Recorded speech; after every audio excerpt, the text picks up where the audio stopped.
زکوٰۃ کی ادائیگی کے اوپر تھا کہ آج کل انکم اور ایکسپینسز کا صرف اتنا کمپلیکیٹڈ سسٹم ہو گیا ہے کہ اس پہ پتہ لگتا ہے کہ کہاں جا کے حد ہے جا کے آپ نے جا کے زکوٰۃ ادا کرنی.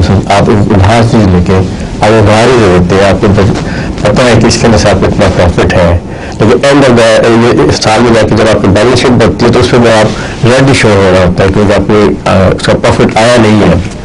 تو پھر آپ مانگا کریں زکوٰۃ کی مدد سے زکوٰۃ دے گا کیا مطلب ہے؟ تو اسی طرح ریڈ شو ہو رہا ہے. تو آپ کو حق ہے کہ آپ مال خانے میں درخواست دیں. وفی اموالہم حق للسائل والمحروم, ان کے اموال میں بعض دفعہ وہ حق آ جاتا ہے, وہ حق نہیں کھا جاتے ہیں ذاتی. یہ کمپلیکیٹ تو ہے معاملہ, لیکن ایک انسان اگر صاحب ضمیر ہو تو خود جان سکتا ہے کہ میرا صاحب زکوٰۃ نہ ہونا, یعنی ایسے مال کا مالک نہ بنے جس پہ زکوٰۃ ہوتی ہے, اس وجہ سے ہے کہ میں اس حساب ہونے سے پہلے ہی اس کثرت سے مال کھایا ہے.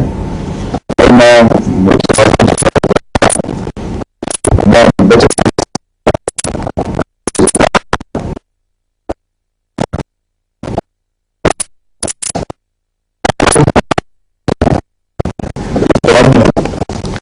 زکوٰۃ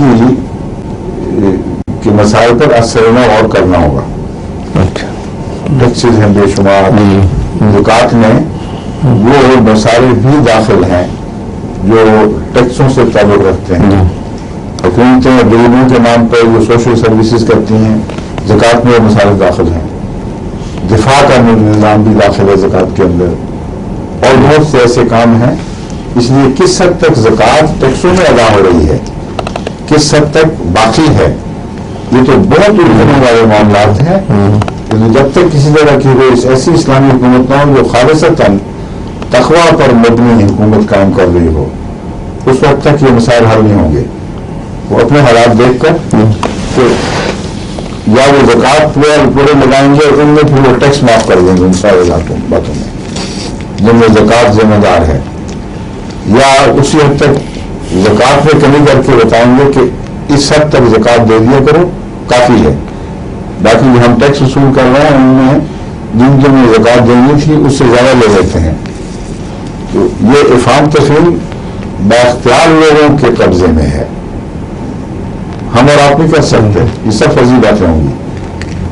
کسی ملک کی بااختیار حکومت ہی مجاز ہے کہ وہ ان باتوں کے فیصلہ کرے اور جانبداری سے علماء کو بٹھا کر اور اپنے ماہرین میں مالیات کو بٹھا کر افہام تفہیم سے فیصلہ کریں کہ اس وقت زکوٰۃ کی یہاں کیا شکل بنتی ہے.